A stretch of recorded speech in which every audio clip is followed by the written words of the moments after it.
After the great flood, Noah and his family came out of the ark. They were the only people left on earth. God had saved them because Noah was a good man who listened to him. Noah and his wife, along with their 3 sons Shem, Ham, and Japheth and their wives, began to rebuild life on earth. Animals spread across the land, plants began to grow again, and rivers flowed freely. God blessed Noah and his sons, saying, "Be fruitful and multiply. Fill the earth." And so, Noah's family had many children. Those children grew up, married, and had children of their own. The world started to fill with people once more, just as God had planned.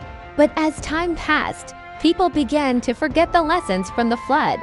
Some of them no longer listened to God. Others became proud and wanted to do things their own way. Still, the world was peaceful, and people traveled together. They all spoke one language and understood each other well. One day, a large group of people settled in a wide, flat land called Shinar. The people of Shinar were clever. They wanted to build strong homes and buildings, but they didn't have stones, so they invented a new way to build. They made bricks from clay and baked them until they were hard. Then they used a sticky material called tar to hold the bricks together. One day, the leaders of the people gathered together. They looked around and said, "Look at all of us. We speak one language. We understand each other. We can do anything if we work together." A man named Nimrod, a mighty hunter and leader, spoke loudly to the crowd, "Let us build a city so great that no one will ever forget us." Another man shouted, "Yes. And in the middle of that city, let us build a tower so high that it touches the heavens." The people cheered. The idea excited them. They were not building the tower to honor God. They were building it to make a name for themselves. "We will be famous," said a woman, holding her baby close. "Our children will live in the tallest city ever." "We won't need to move to other lands," said another man. "We will stay here and be strong together." But they had forgotten God's command to spread across the earth and fill it. Day and night, the people worked on their city. Smoke rose from kilns where bricks were baked. Builders climbed wooden ladders, placing brick after brick. The tower rose higher and higher, stretching into the sky. People came from nearby lands to see the tower.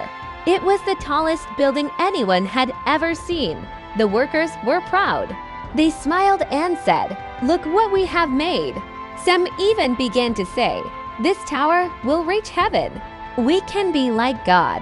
Children played near the tower, pretending to be giants. Women cooked meals for the builders. Leaders gave orders, and workers obeyed. Everyone spoke the same language. Everyone worked in harmony. But their hearts were full of pride. They no longer prayed to God. They no longer thanked Him for the sun, the rain, or the food they ate. Instead, they worshipped their own power.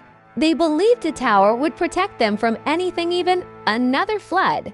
But God had never told them to build a tower. He had promised never to flood the whole earth again. Still, they did not listen.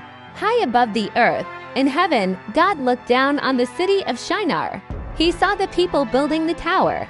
He saw their proud hearts and their disobedience. God was not pleased. He spoke to the angels, saying, "Look at what they are doing. They all speak one language, and they are united. If they can do this, there is nothing they won't try. They will forget me completely." God loved the people, but He knew their pride would lead them to destruction.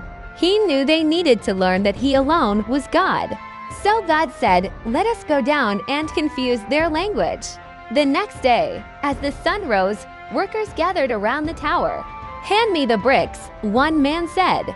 The worker next to him looked confused.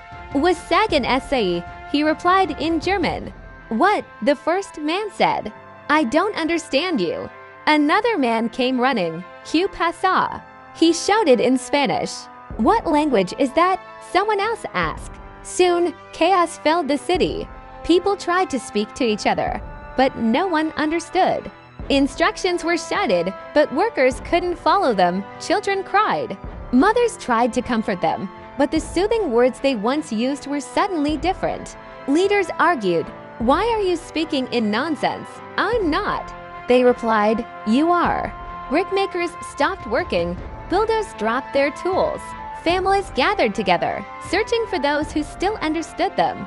Slowly, people began to form groups. Those who spoke the same new language stayed together, but they could no longer work with others. The tower stood half-built.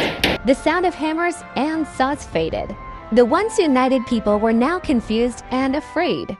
Realizing they could no longer understand each other, the people had no choice. They packed their belongings and began to leave the city. Families and friends who shared the same language moved together.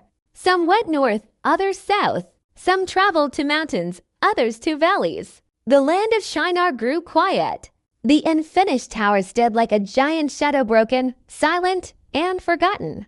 God had stopped their prideful plan, but He had also helped them obey His original command to spread across the world.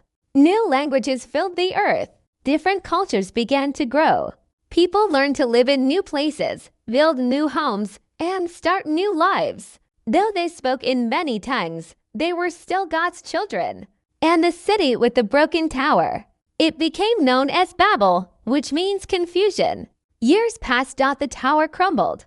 The bricks were buried in dust and sand. But the story of Babel was remembered. Parents told their children, "Long ago, people tried to build a tower to the heavens, but they were too proud. They forgot God, and He confused their language." The children would ask, "Why did God do that?" And the parents would say, "Because He wanted us to remember that we need Him." Always, from Babel came many languages, many lands, and many people. But God watched over them all. He had scattered them not to punish them forever, but to guide them, to remind them of His power and love. One day, God would bring all people together again, not with a tower, but through love, truth, and a Savior, Jesus. The story of the Tower of Babel teaches us pride leads to confusion and separation. Obedience to God is better than trying to be greater than Him. Unity is powerful, but it must be guided by God's will. God desires us to trust Him, not ourselves alone.